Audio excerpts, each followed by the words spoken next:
Good afternoon, ladies and gentlemen. Gyle here, and welcome back to another Supreme Commander Epic. I've got a big smile on my face. I love saying that. The frequency of these matches is going through the roof, which is good for everyone. Nice long games. Love to see them. Before we roll out with the action, though, however, quick message going out once again to my newer subs. Hello and welcome. I've had a few questions recently about what format I like replays to be submitted to me to in. God, fantastic English there. Start again. About what's my preferred format for replay submission. There we go. Amazing. Guys, if you know the direct link to the replay in the replay vault, that is ideal. You can send me that. I'll just download it. One click. All very easy.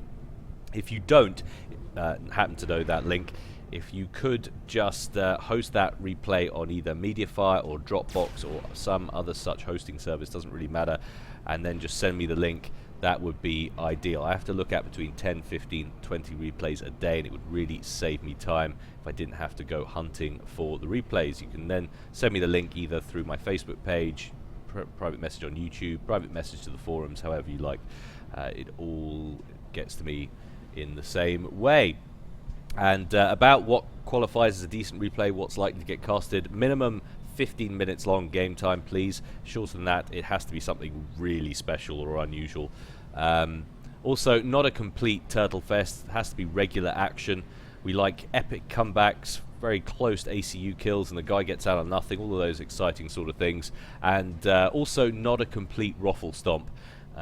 You may well have defeated some guy who's 1,000 ranking points ahead of you with 10 minutes with nothing but harsh language in your little finger, and it might be the most amazing thing you've ever done, but it doesn't necessarily make it entertaining to watch. So just have a little think about that. And also, guys, if you could check through the replays first and make sure they don't desync, that would be amazing, because if it desyncs, I won't cast it, and it would save me a lot of time as well.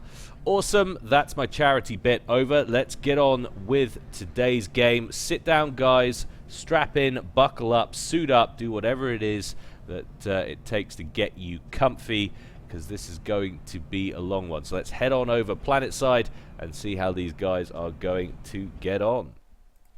And this map, Forest Planet, FA version 2B. I don't know what happened to version 1 and 2A. They were obviously inferior, but they obviously ironed out whatever the problems were.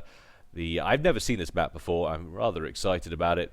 Lots of trees and rocks. If we were playing Stronghold, this would be the most resource-rich map you've ever seen, but we're not. It's FA, but still, it's useful. Lots of reclaim as a cross, obviously, where you'll be spending most of your action, I guess, in the middle. 4 ponds that you can get into to submerge units, ACUs, that kind of thing, around the middle, and a smattering of sort of random mass points about the place, and 1, 2, 3, 4, 5 core mass points and a hydro at each starting position. Let's take a look at the teams and where they sit.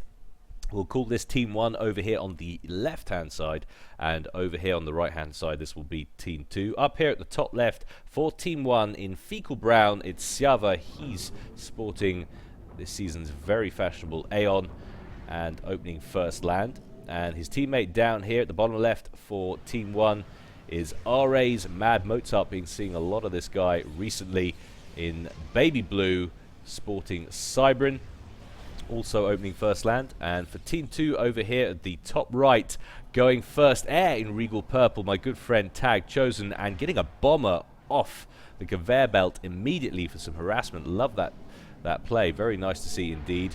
And going second land there. And last but not least, down at the bottom right in peacock teal, it's Corwin going Cybrin, opening first land, and then looks to be second land, third air. Bomber, meanwhile, on its way over to the left-hand side of the map.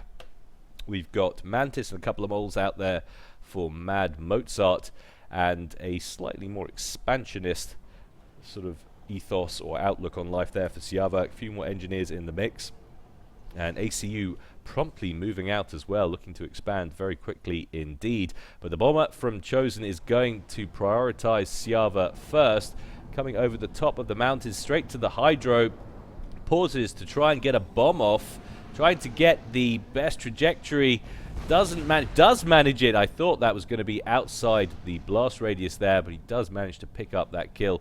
Also cancelled all of those T1 P-gens you could see in place that were about to be put down. So Syava under threat, another bomb in place, and look at that, incredibly cheeky. Chosen, you sneaky git, going around taking out the large rocks with that bomber, denying the reclaim, which would be absolutely essential. Fast startup in this one. But we've got a Thistle out now, or at least a couple of them. That's going to shoo away that bomber. Of course, the rest of this side of the map still very vulnerable to that bomber. We've got the ACU here. It's not going to be a target of priority, but there are a couple of engineers kicking about the place, or at least this one down here, which would be ideal snagging for him. And finally, we've got some interceptors in the sky for Team 1 from Mad Mozart, circling around this side of the map. But his teammate could really do with that assistance up here before he loses any more engineers. Chosen being incredibly sneaky. So glad I'm not playing in this game with that level of dirty play. But it's inventive and nice to see. And Bomber getting knocked out of the sky finally there by Mozart's defending interceptor. And more interceptors now coming at this time though for Team 2. So we're going to have a little bit of an air engagement now over Mad Mozart's side of the field. I think Team 2 are going to get the better of this exchange. Corwin could really do with getting that interceptor to engage, though that could be costly. Manages to get his interceptor finally in behind though. They are going to emerge victorious out of that little fracas. Meanwhile, 4 Mantis and a Mole moving down the southern section of the map and posturing, thinking about moving into Corwin's territory. Corwin's side of the map, I should say. Not quite in position there yet to call that his territory. Meanwhile, Mantis takes on Mantis down at the bottom between Mozart and Corwin. Mozart emerges victorious, and another little engagement, this time 4-on-1. No difficulties there for Mozart. So all very slow and simple individual little battles going off. The odd Mantis here and there. Interceptor landing very ill-advisedly right next to Mozart's ACU, who destroys it, and I'm pretty sure reclaims the wreck as well while he's there. Oh no, there it is. It's wasted mass sitting there in the tree line. Could have grabbed it. He's got better things to do, clearly. You can see Mozart walling off one of the sections. He likes to know where his enemy's coming from and which direction. Looks like he wants to make his stand on this little plateau section. You can see that raised kind of walkway there. And I can understand why. It's very much reminiscent of Bridge to Nowhere and a bunch of other maps where you've got these little pathways, and it really does make a difference if you can wall sections off and force your enemy to engage in certain areas. But another bomber out for Chosen. 4 kills on this one, just picking up what looked like, I think, an Aurora and a radar station there. Very nicely done indeed. The odd Mantis still coming through from Corwin, running into superior numbers. But such good bomber work early on. Now working on some fervors. Definitely not necessarily prioritizing engineers, but it may be because attention is elsewhere with expansion. Lots of T1 P-plants, power plants being clicked and dragged over for Team 2. How's that representing in the eco game? You see 400 and 440 for Team 2 next to 340 and 240 for Team 1. But Mad Mozart and Syava actually doing pretty well on mass. 21 apiece, 22 there for Chosen. Properly changes, of course, as it does. Not sure if Zepp's had a chance to implement his changes he's making to that screen yet. He's mentioned that he thinks he's cracked it, but I'm pretty sure that's still fluctuating there as people reclaim. It's tough to see. Yeah, it is. You can just tell. Every time a little bit of reclaim goes in, that pops up onto the mass side of things. A few units, T1 units coming through here now from Syava. Thistle and a Fervor. Thistle going after those interceptors. Probably not going to have a huge lease of life on him. Mantis moving in now, going to knock out that Fervor, and Aurora coming in for backup. Mantis losing a fight with the cliff edge there. But really, it's quite a static opening to this game, and it's not surprising. The shape of the map, the size of the map, the layout, the terrain, all lends itself, I guess, to a slow start. But Corwin moving forward, and he's definitely got the rate of fire upgrade there on the comm, and Mad Mozart actually has to cancel his upgrade on his commander there and move out. That is wasted mass and energy. Always fun to force a cancel on your opponent, but he's made the transition there to T2, so has a T2 land factory in play. You see he's got a couple of hoplites there, and Mad Mozart is withdrawing with his commander. Question is, does Corwin have access to overcharge? Yes, he does. 14,000 stored power, so that commander's not going to have any trouble dealing with a couple of hoplites. Be able to do that very quick and fast. Mad Mozart dropping into the yellow there, down to 7,000 HP and falling. A volley fired there from those hoplites. Corwin will now be aware that he's facing some T2 units. He just has to get line of sight on them and he can overcharge them.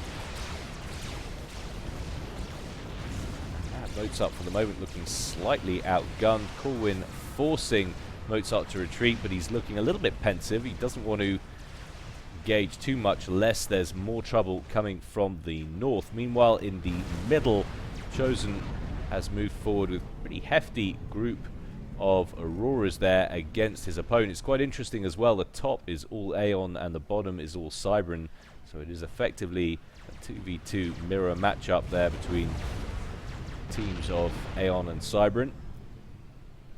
And Corwin moving right back, seems to be a bit more content to hold the middle. He's going to get a radar in place there at the bottom, try and fortify that place.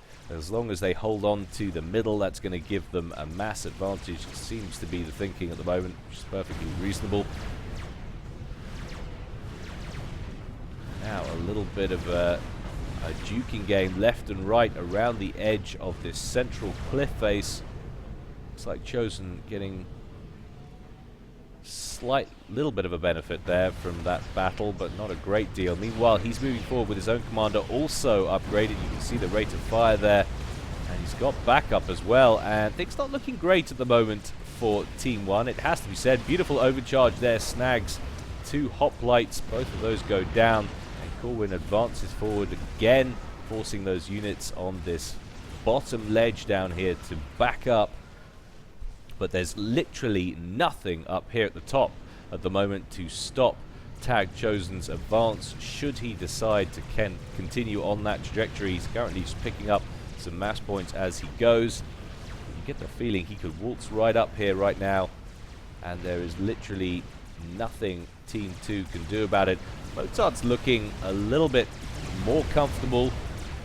He's got that T2 upgrade. He's got a decent amount of T2 units on the field. He's got bangers, he's got hoplites, got some nice range. We can duck in backwards and forwards and harass Corwin's ACU. Syava, on the other hand, just doesn't have a lot on the field. He's running at 19 mass, so he's short stacking more or less on eco. Of course, as soon as I say that, he jumps up to 22. He's actually bottlenecking on power, so that's probably not a true representation of actual income. We'll have to keep an eye on that as the game progresses. Corwin actually backing up now. A lot of respect being given to this band of T2 units. I don't know if that's the proximity up here from Syava, but a Mercy Snipe attempted there from Chosen. Takes off a lot of hit points from Syava's ACU. He's backing up. 2,400 hit points on the clock, down into the red. But I don't think Chosen's got enough to finish it off. Just a couple of units, a handful here is not going to get the job done.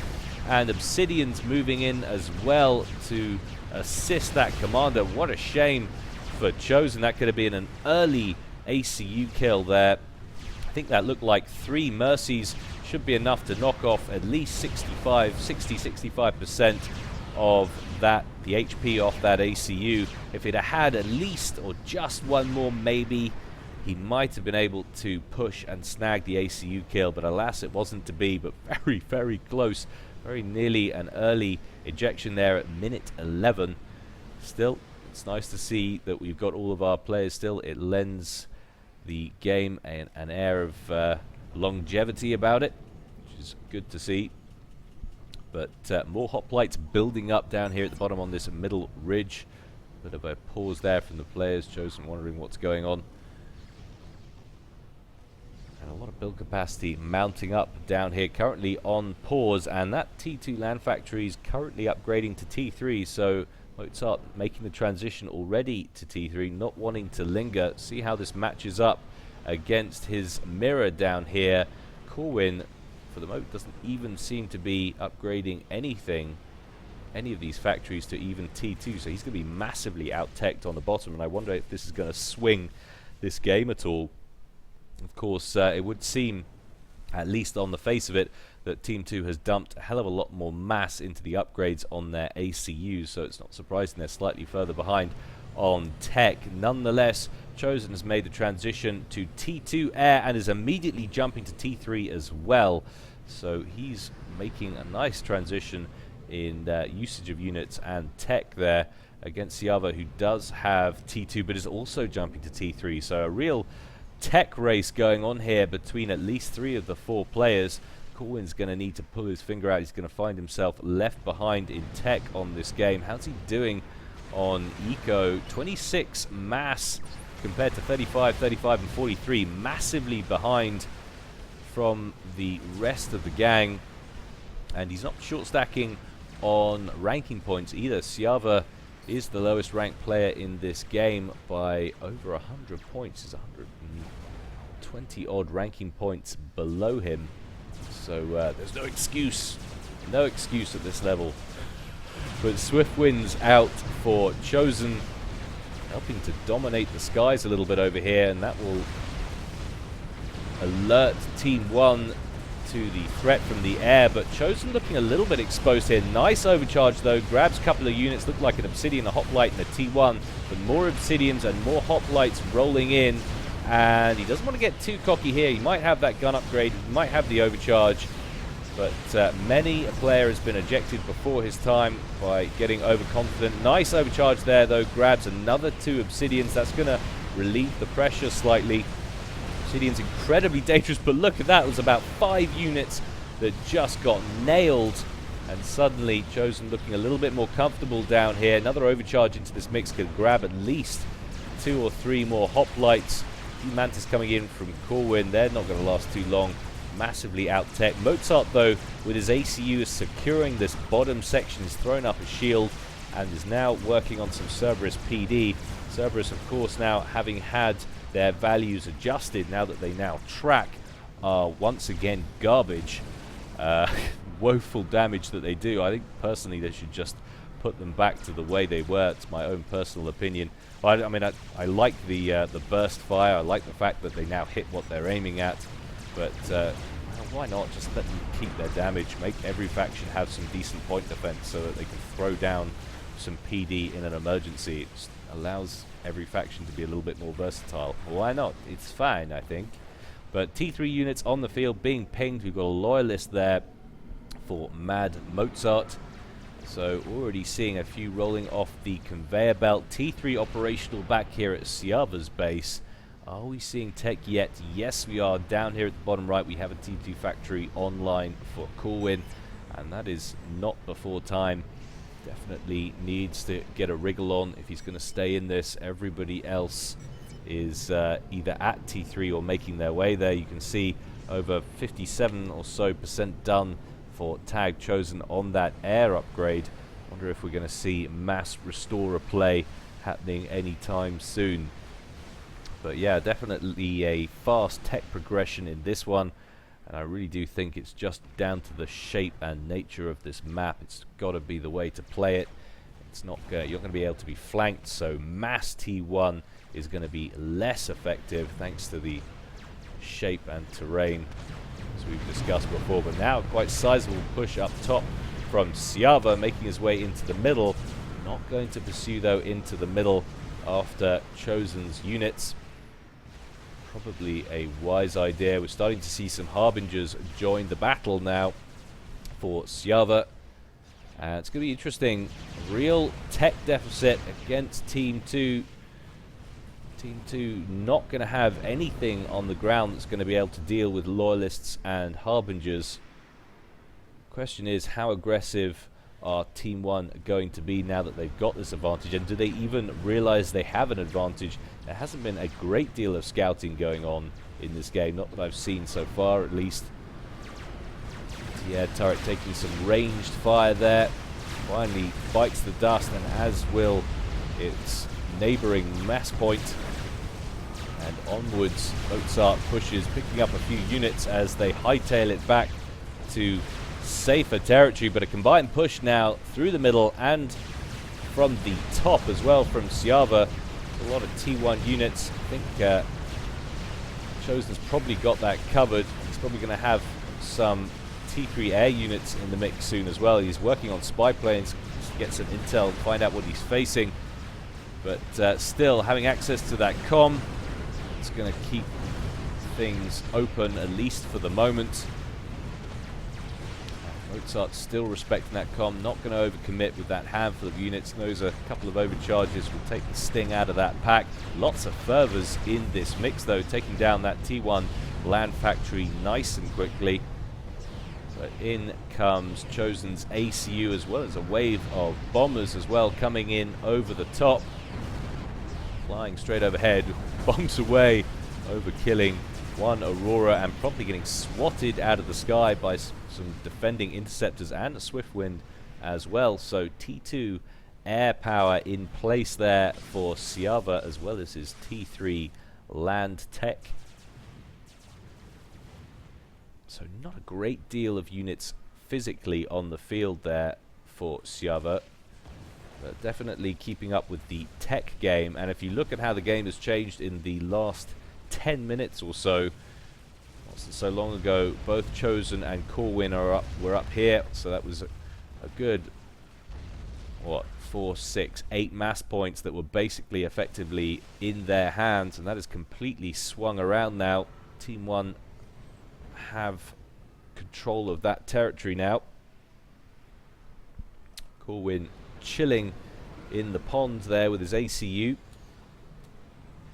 See plenty deep enough, those ponds, to submerge the ACU, affording some protection there. And Mozart actually moving his units up top and pushing along the top ridge with Syava. A couple of hubs in the mix as well. But Chosen going straight after them with his ACU, a couple of overcharges, immediately knocks those out of commission. Chosen brings in his T1 to assist. In come the loyalists and the hoplites for Mad Mozart. Going to start hoovering up some of these Auroras. The question is, how many can they kill before Chosen's ACU plucks them out of existence?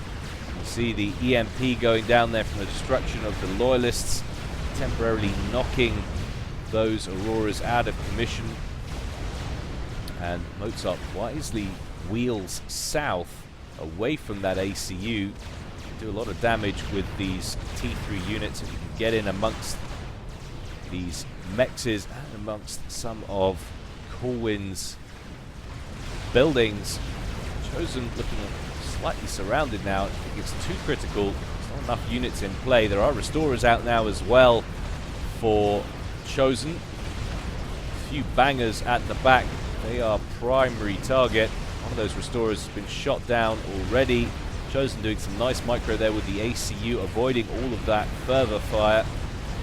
Now looking to pick those off. Nice overcharge, finally finishes off those bangers, taking the pressure off that one remaining restorer so it can go to work on the rest of those units. And that signifies attack repelled. Meanwhile, a little bit of a push T1-wise there from Corwin heading up the middle. Interceptors flying overhead from Mozart. No one side at the moment holding on to any kind of air dominance. I suppose if you had to pick a side for the moment, you might say Team 1, but Chosen's maneuver into T3 Tech could change that in a heartbeat. Are we seeing any upgrades? We've got an upgrade coming there for T3 Air for Syava. So that's probably reactionary after seeing those restorers, but a lot of build capacity there for Syava getting caught. Nice work from literally a handful of Mantis and an odd Medusa, making it pay. Now working currently on that naval factory. That's a very odd decision from that build capacity. Hoping, I guess, that their attention was elsewhere. Corwin's attention was elsewhere, probably coming in to maybe reclaim. But instead, just walking to their doom. Chosen chilling in this pond as well, so you can also get access to this one. Plenty of places to hide an ACU when the going gets tough. And Chosen there working on T3 PGen. Chosen and Mozart ecoing the hardest, looking the most comfortable, having major power problems though while he tries to get that online. Mozart on another upgrade, see if he can manage to finish this one. It did just get pinged.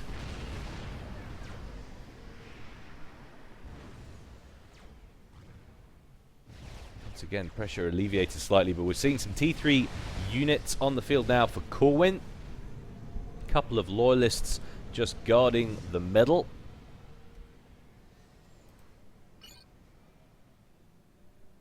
So Corwin, 51 mass, not reclaiming. Best part of 5,000 mass reclaimed. RA's Mad Mozart, 72 mass per tick, not reclaiming currently. 2,800 mass reclaimed, so a lot less. It's quite surprising. Syava sitting at around 60 mass income. 6,000 mass reclaimed, very nice to see. And Chosen's on nearly 8,000, very nice, with 88 mass per tick coming in. So Chosen currently ecoing the hardest and the best, and also reclaiming the most efficiently. And the last of those two loyalists in the middle there for Corwin, getting beat down by a loyalist and a harbinger there from Team 1. And we've got a trebuchet up front next to Mad Mozart's comm here in this little forward fire base. It's going to be annoying for Corwin. He's going to be able to clear out a pretty significant area of the field there with that. He can sit inside that, turtle up inside here. He's got another trebuchet incoming, and he'll be able potentially to threaten all of these structures and units in this bubble here. Very nice to see indeed. Takes out a what looked like, I think, a TMD, but that T2 Mex is also under threat. So Corwin's going to have to think how he's going to counter that. He started to produce bricks. You could send that in. That could potentially cause problems. There's no real PD down here at all. We've got 4 tracers and a Myrmidon. That's 4 T1 anti-air and 1 T3 anti-air in place, but no PD to speak of whatsoever. So the only thing really guarding that at the moment is the comm. What's RA's Mad Mozart got on his comm? Take a look at that large air engagement. I think that's a little bit more like a scout, in fact. He's got a personal stealth generator. He's got the T3 engineering suite, obviously, and that's it. It has given him the best part of 17,000 HP. Now these trebuchets are going to start causing issues there for Corwin. Outlying defensive structures not looking best placed, and despite the eco and everything, for the moment not a great deal going on. Chosen working on another upgrade there for his ACU. Let's take a look at what that is. I wouldn't be surprised if that's RAS. So he's got the resource allocation system. I think he already had the 2 gun upgrades. Yeah, so that was the resource allocation system being built there, giving him extra resources. But we've got some shockers in production. We've got some restorers. But another engagement happening in the middle. Bricks and Mantis versus Harbingers and Aurora. My money's on the Cybrin in this one. Bricks so tanky. Aurora's so glass.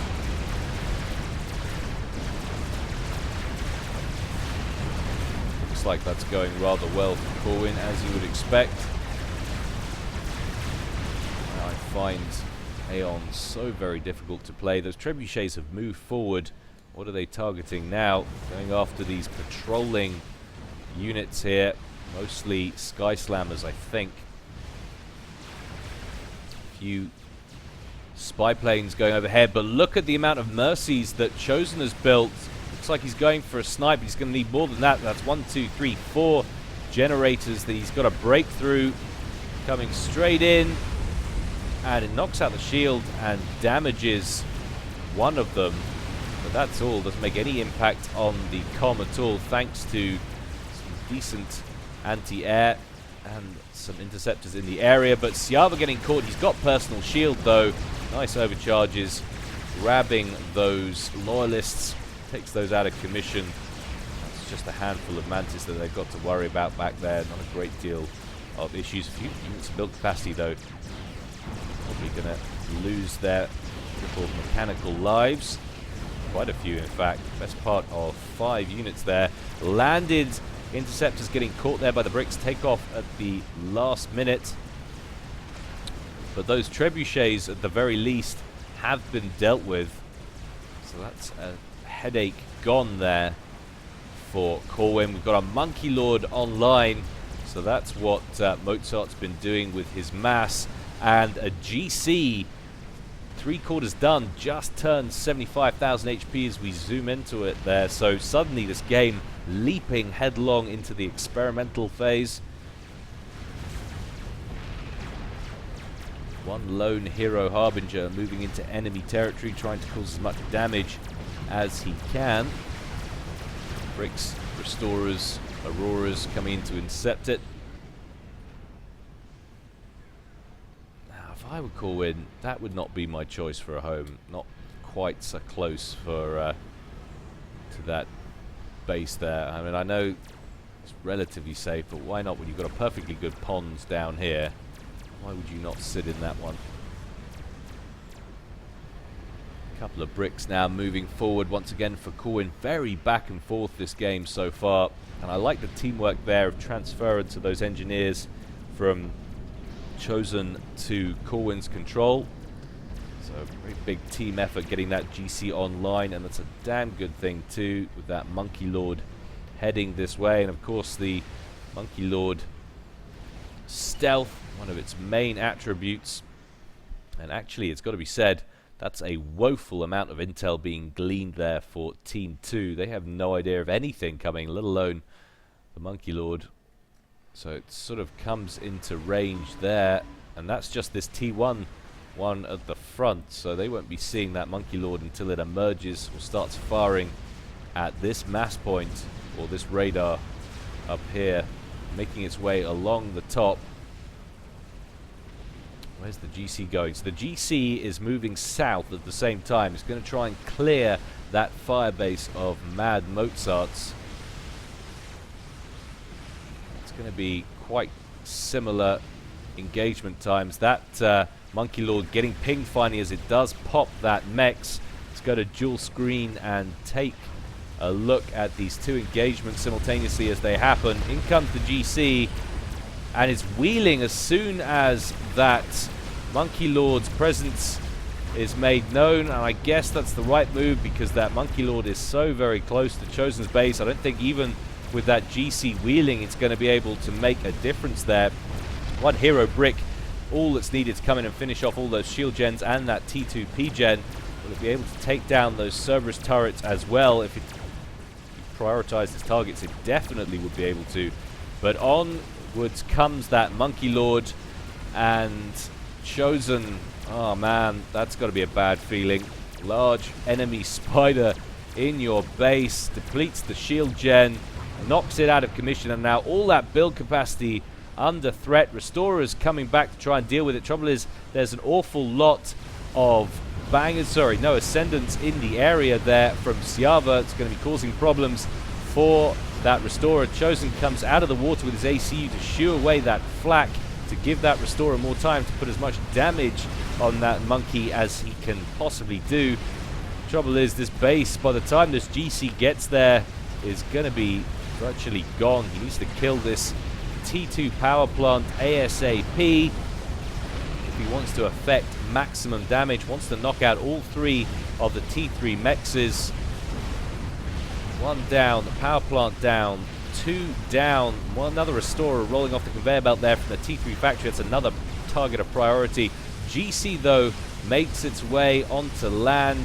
Question is, do you reprioritize the GC even though you know you're not going to kill it, or do you finish off the mexes? I maintain you finish off the mexes. It seems to be what he's doing for now, although his attention is elsewhere. He's taking a lot of fire now from the GC. Finish off that last T3 mex for God's sake. He doesn't. He goes after the GC.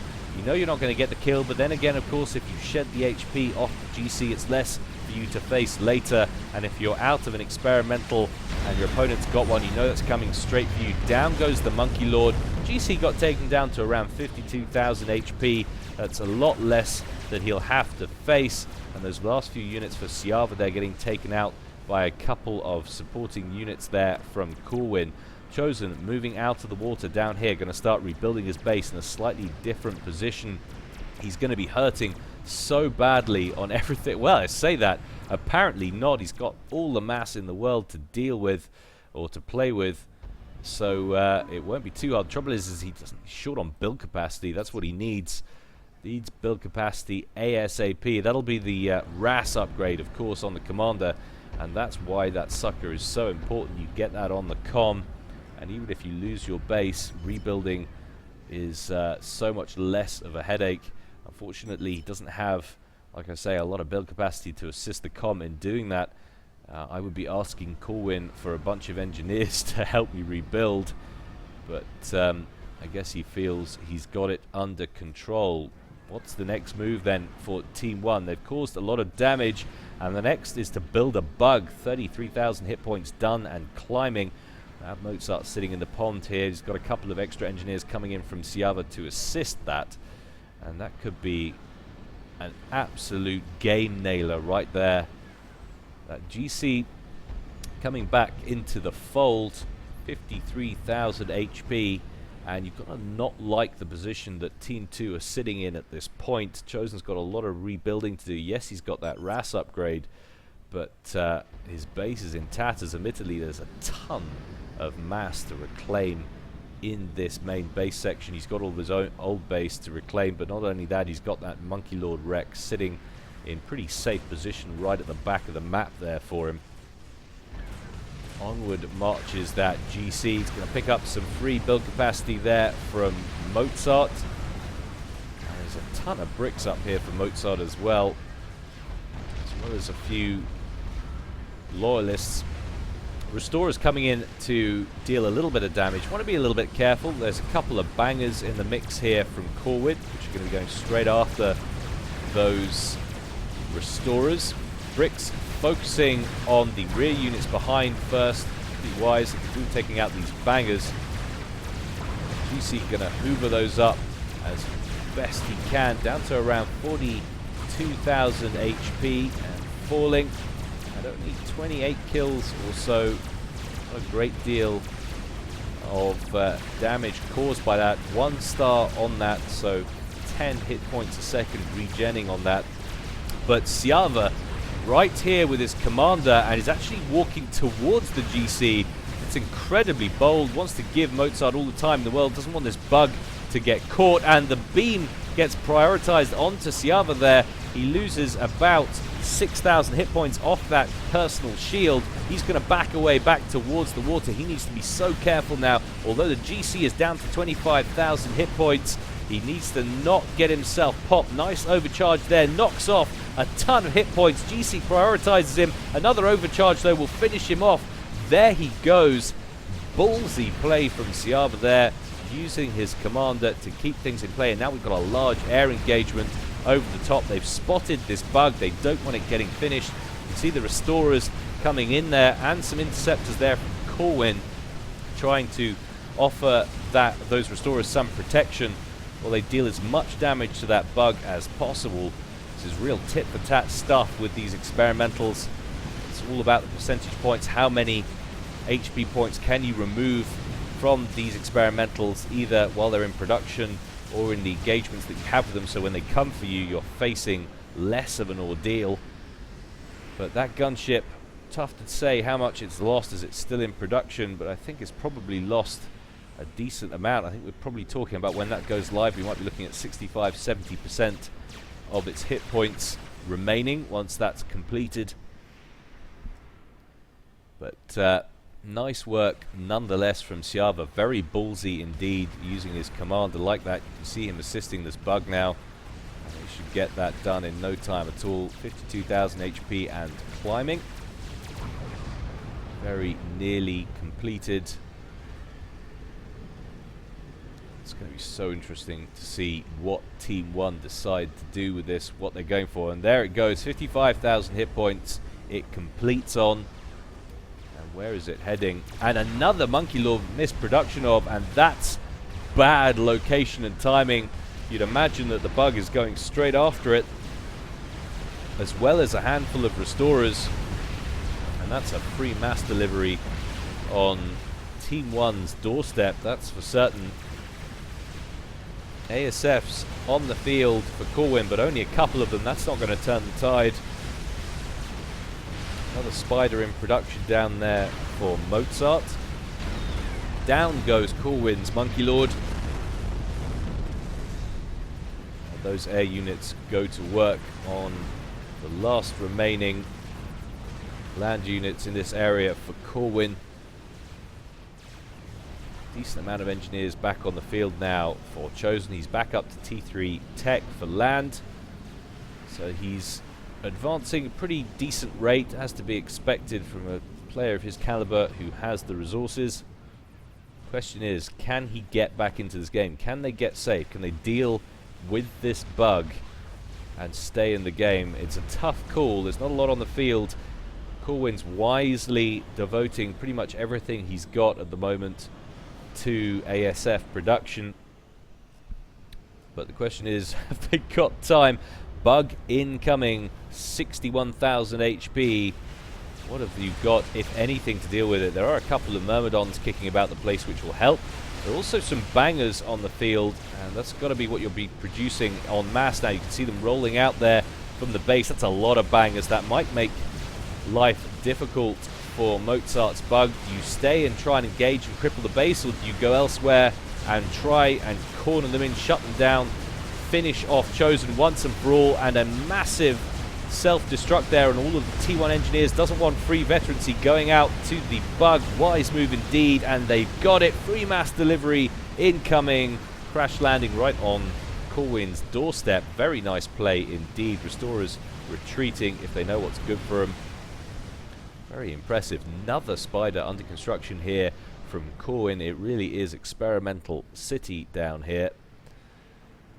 But yeah, ballsy, excellent, exciting, gutsy play from both teams here. Wise move from Corwin, destructing those engineers. A quick veterancy level there onto that bug could have been absolutely cataclysmic to their chances of winning this game. Another GC under construction now for Chosen. He's well and truly back in this, having effectively lost his entire base. T3 power plant under construction. How's he doing on power while he tries to get that online? Not too bad, it has to say. RAS upgrade. It's just such an immense piece of kit. Provides so much. But this is a nasty group of Harbingers and Restorers posturing here at the front. A couple of bricks, or a brick and a Loyalist there for Corwin, trying to keep some boundaries here between Team 1 and Chosen's base. But it's a little late to start. And a peculiar choice to start building those anti-air turrets there. Definitely the threat is from the land at the moment. And it's coming in from all angles as well. Harbinger and Ascendant, and some T1 coming in from the top. Chosen moves his ACU back out into the fold again. Feels like he needs that extra firepower. Note he's going to need the extra build power. Starts building Oblivion turrets, and that's a wise decision. Restorers, however, coming in from Syava completely alone. This is a Syava-only sponsored attack. Mozart's not a part of this. And there's too many Transcenders there. T3 anti-air statics for Aeon there from Chosen. For those Restorers to get anything done. These Harbingers are having some success, and they're moving in on all this build capacity that's trying to get this spider finished. And although there's a bunch of Cerberus turrets, they're so feeble now they can't deal with anything. just don't see the justification for it. I really don't. I know Cybran have some buffs recently, but come on, give them some tools to defend themselves with. Chosen trying to chase down these harbs, and still 1, 2, 3, 4, 5 harbs online and heading south towards Corwin, who hasn't been able to erect any defense since that bug went down. He's got one loyalist out here at the front. That's not going to hold against 5 harbingers. One harbinger coming in from Chosen. That's going to die though. And Chosen's ACU, of course, way slower than the other land units. Tons of Cerberus turrets being laid down to try and defend this base. Brick rolling off the conveyor belt. That's a welcome sight there for Corwin. But look how long it takes. 5, now 6 Cerberus turrets to kill a single harbinger. That is pretty immense. That's just too long in my mind. I don't know. Answer in the comment section below if you think I'm wrong, but if you've built that many, it should be affording you some protection. Look at that. 8 Cerberus turrets firing onto that directly. Still took that long to finish him off. Not a fan. But Monkey Lord incoming now across the bottom. Coming straight for Corwin. And he really needs a miracle at this point. What on earth is he going to be able to do to defend himself? And he's not going to know it's coming in either. They still have woeful intel. You can't blame them. Team 2 have been under relentless attack this entire time. That GC, though, however, is online. If Chosen dispatches that now, that could get some stuff done. And what have we got here? Strategic missile defense going down. I guess it is about that time in the game. Chosen wisely being wary of potential nukes. And pings going down. Corwin. And this is what I mean. Look at where he's trapped in this forward pond. Yes, he's getting an upgrade there on his comm, but these bricks could move in and cause him immense difficulty, force him out of the water, and the Monkey Lord could finish him off. But Mozart is not going to do that. Mozart's going to continue to push on towards Corwin's base, swatting a brick, and there's nothing in here at all. Chosen trying to catch up with a GC, and there is that Monkey Lord as well for Corwin, but it's not finished. Oh my god, it's like 5,000 HP short, and it looks like Mozart might snag another base kill with another Monkey Lord. There's nothing at the moment Team 2 can do about it. That GC is coming in fast. He needs to eradicate the main power structures, at least one of them going down there. Needs to take out this T2 and T3 PGen in the corner before this GC comes and finishes him off. It's going to be a tough call.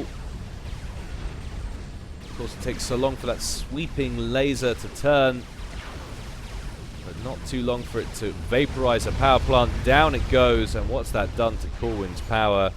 That's bottlenecked him hard. You can see he's minus 460 net power on current expenditure. Finally, that GC knocks out that monkey and saves what's left of Corwin's base, but Team 1 looking incredibly strong now. We've got shockers rolling off the conveyor belt back here for Syava. He's amassing strap bombers, starting to build up his power up there, and now we've got a megalith under construction, so Team 1 fancying a little bit of range. And finally those bricks move into the water, start harassing Corwin. He's probably going to have to think about abandoning that upgrade. He hasn't got the power to complete it anyway. You can see it's paused there. So a nice cancel that's been forced on that one. 18 HP a second, not countering that many torpedoes though, that regen. He's going to get himself out of the water. Friendly units all around though for Team 2. Asylums come into the mix, protecting Corwin's comm. And those bricks are now like, screw you guys, I'm staying in my pond. A lot of ASFs and swift winds on the field now for Syava, who definitely is air dominant right now. Now focusing on shockers. Corwin moving back into the pond. Is he going to reclaim them? Just as I've seen the text there from Chosen, getting in there to reclaim these bricks, force them out of the water.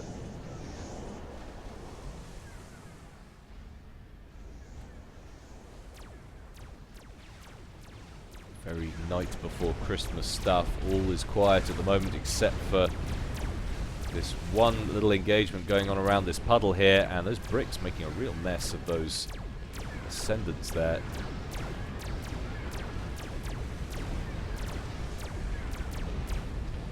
If only Chosen had shadowed all of this with his Monkey Lord, he could have swatted those bricks down.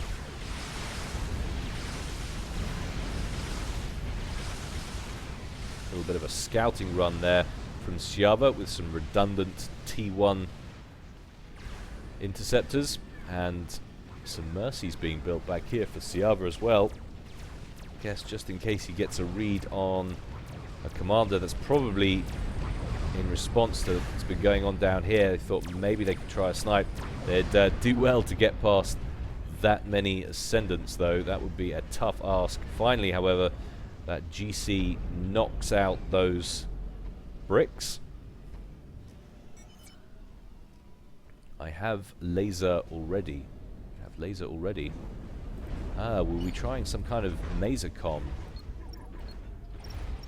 Microwave accelerator. Microwave laser generator. There we go. So that was the idea.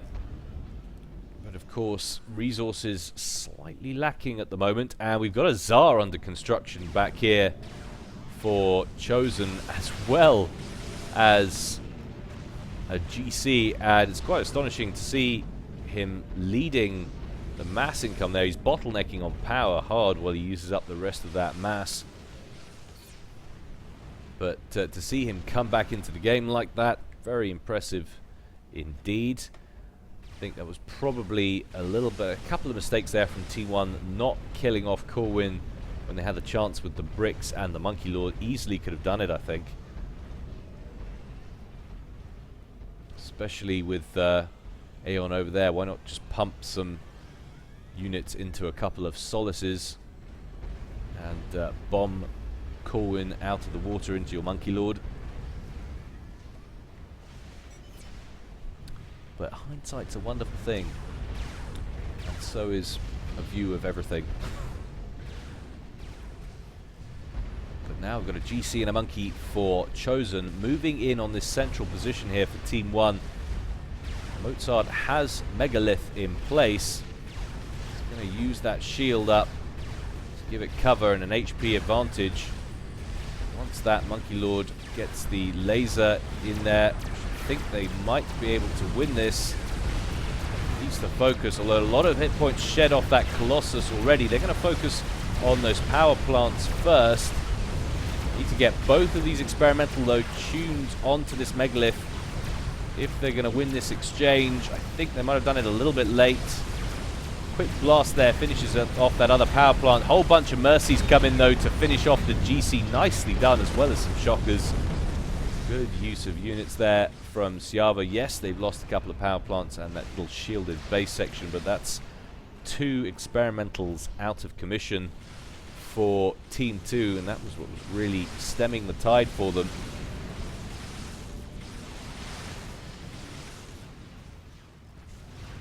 Question is, in the meantime, what's going on back here?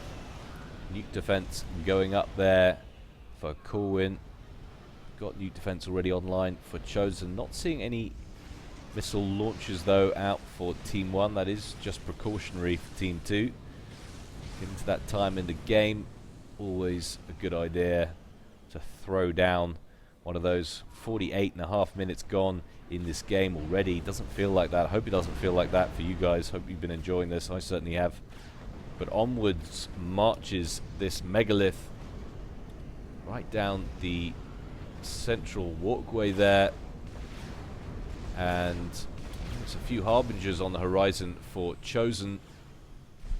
I feel he's severely lacking on the ground. That's a lot of shockers as well. Chosen's commander is out of the water and vulnerable should Syava go for a snipe. He does have 25,000 HP on the comm though. That's a fair old few. It's going to need a few rounds, and that Tsar is now online, and that might be the perfect experimental now. There's not a lot of ASFs on the field. If he can keep that alive, he's got to watch out for all this flak, all of these ascendants. But those shockers online, going to have to keep moderately zoomed out on this one.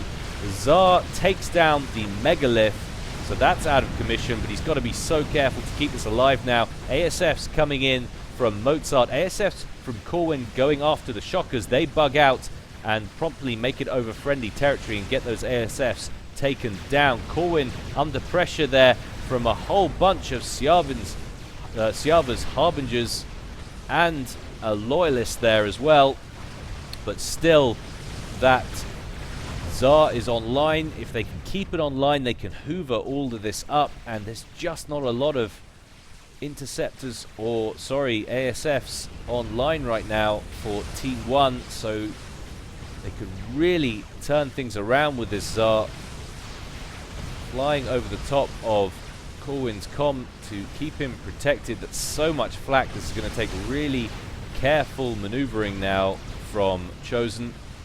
What's he currently working on? He's switched up to that GC now, but that's a lot of units converging in on Corwin's commander, who's emerged from the pond.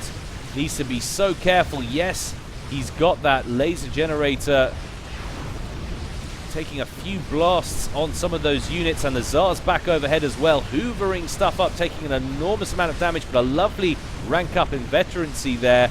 28,000 hit points, and I can't believe it. They've cleaned up those units. More ASFs in the mix there from Mozart, more coming in from Syava. They want to take this out of commission as best they can, but another rank of veterancy there keeps this Tsar online. Normally such a temperamental, experimental, a tough one to use at the best of times, but he built this at exactly the right time. There hasn't been a commitment to air in this game, and he knew that, and it was the perfect experimental to build. Very nicely done indeed. I like what I see. Strap bomber there, Revenant being pursued by Corwin's ASFs. They just get taken out before they can finish the job. 300 HP left on that sucker. He goes home with a story to tell his grandkids. Corwin recycling some of these last remaining units there from Syava. A couple of loyalists coming in for him as well. And down that Harbinger goes. A snag at least one of the loyalists in the process though. Shield blinks online. And the reclaiming seems to take a dramatic amount of HP off the shield there. I had not noticed that before. That's interesting. See that? It seemed to drop the shields incredibly quickly, the reclaiming. And look at that. And he's building restorers out of it now, so Chosen not deciding to use it offensively. He's using it as a factory now. He's queued up 34 restorers in that bad boy, and that is a 5-star Tsar. Haven't seen that very often. Very nicely done indeed. And of course he's got access to that megalith that died on his doorstep. A lot of free mass going on there. Strategic missile launcher has been started as well, and that could be a bit of a game changer there from Chosen. As we approach minute 53, and look at that reactionary build going down from Syava. Wants to start one of his own. But look at this. Torpedo bomber galore here from Mozart, and they lift off. They're on the move. There's another couple of megaliths in play from Mozart, but they're beelining straight for Corwin. And can they see this? Have they got any intel? Yes, they have. It's been pinged. He needs to get his big shiny metal backside out of that pond ASAP, but he's not going to manage it. It's bombs away. You can see all the tiny yellow dots coming to illustrate impending doom. Down he goes. Corwin ejected at minute 53. What has been a very closely fought match, despite the fact that Team 2 have been on the losing, or feels like the losing side of this for such a long time. They have made a real game of it, but now it is all up to Chosen, and it's a tough ask. You look at the amount of kit that Team 1 have on this side of the field. Lots of loyalists, lots of shockers. We've got another bug under construction. We have 2 megaliths, and it's going to take something pretty special to turn this around. Chosen has managed to spam up that nuke launcher and is working on another GC as well, but this is going to be a really tough one to pull a victory out of. My God, have you got enough asylums? Can't hurt though, keep that GC alive. Most of these units completely unshielded. Lots of pinging going down on those 2 megaliths. Oh, a nuke there would be sweet.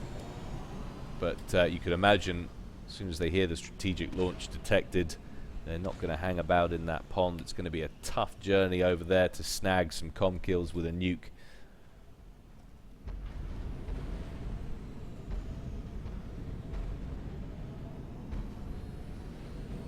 And now it's just posturing. Chosen can't do anything. He's got to wait and see what happens. He's got to hope that Team 1 force a really bad engagement so he can buy enough time to keep in this. You can see all these T2 engineers coming down here on a bit of an expansion mission. Currently they're on reclaim duty, but you can imagine them moving south to pick up these mass points.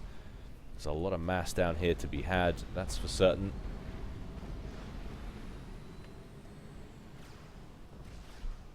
And now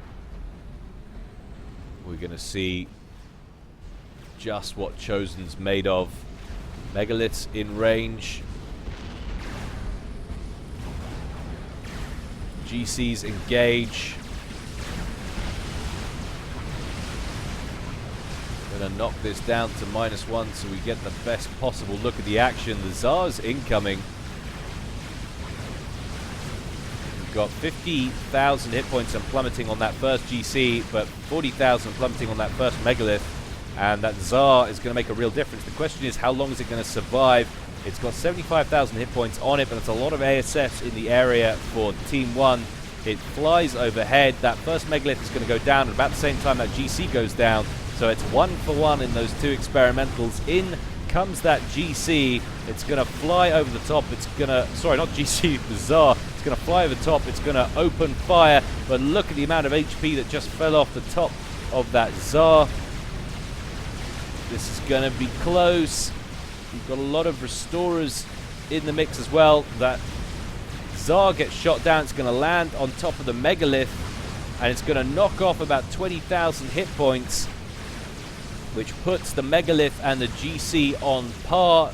All Chosen needs to do for now is force a stalemate out of these 2, and he could still stand a chance. 20,000 hit points and falling, and 28,000 on the GC.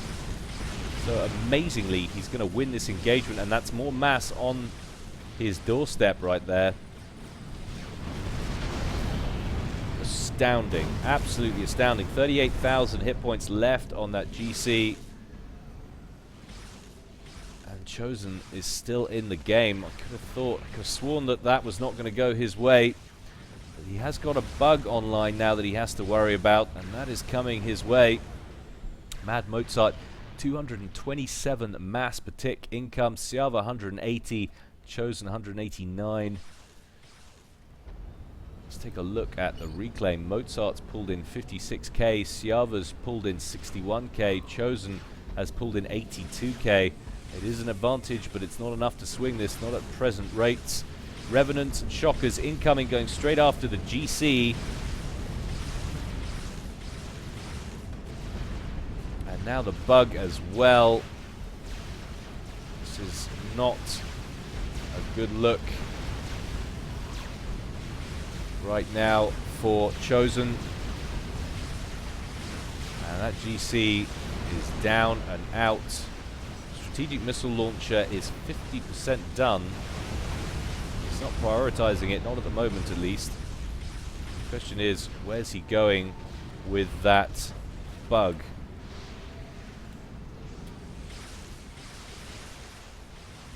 Oh, that's unfortunate. Drop of engineers was spotted by the bug and promptly gets taken out. And that was the expansion effort there for Chosen.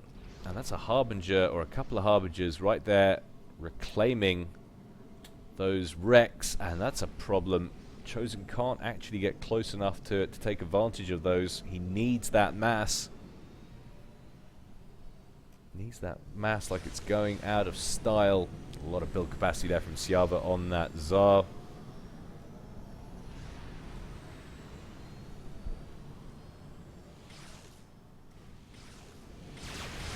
Harbingers coming in there for Chosen, shielded by the Asylums. But that's no difficulty for the bug, even with those Ascendants next to it. Just plows through those shields. It's going to finish off those harbs as well. Just in time for those harbs to see new engineers arrive to help assist with the cleanup effort. Filling Syava's vaults with mass, and he can't spend it fast enough. He's bottlenecking hardcore on power there, as you would expect with the amount of engineers working on that Tsar. Needs to get more power gens online.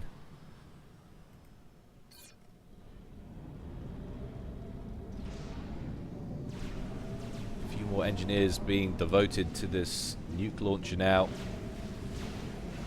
But you got to think, where on earth would you put a nuke to turn this game around? Everything is very spread out.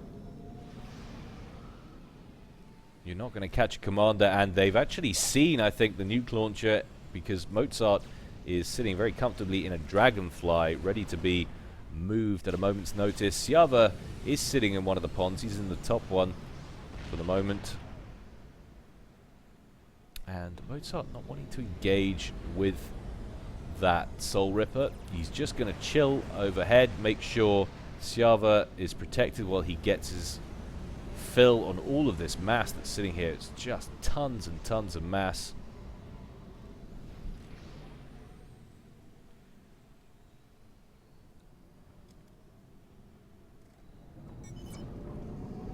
Chosen saying he needs mass fast. The problem is he hasn't got enough combative units to get out there and go get it. Shocker gets a bomb off, lands on top of a couple of Harbingers, but finally gets shot down. Surely this is a dead end for Chosen. That nuke nearly done.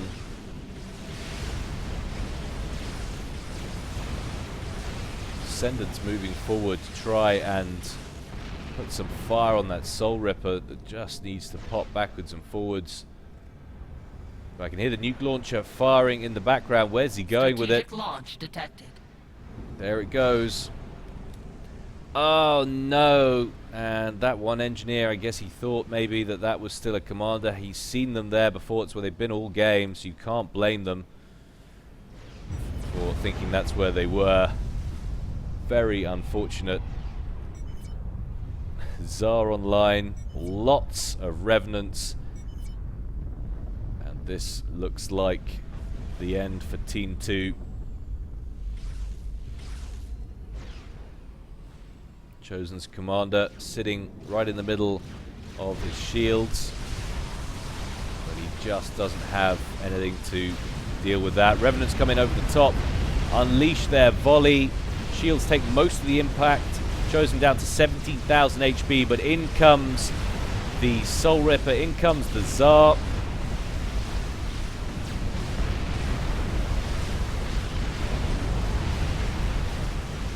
And that is going to be game. Very nicely played indeed, Team 1. Unlucky commiserations, Team 2. 1 hour, 2 minutes, 40 seconds always entertaining. I hope you enjoyed that, guys. That was certainly entertaining for me. Like I say, keep the replays coming in thick and fast. I can always use more. Just do your little checks if you can. Make sure it doesn't desync. And follow the guidelines set out at the beginning of the video. And you're in with a good chance of getting casted. Anyway, that's enough from me. As always, guys, in the meantime, stay well and stay safe. This is Gyle signing out.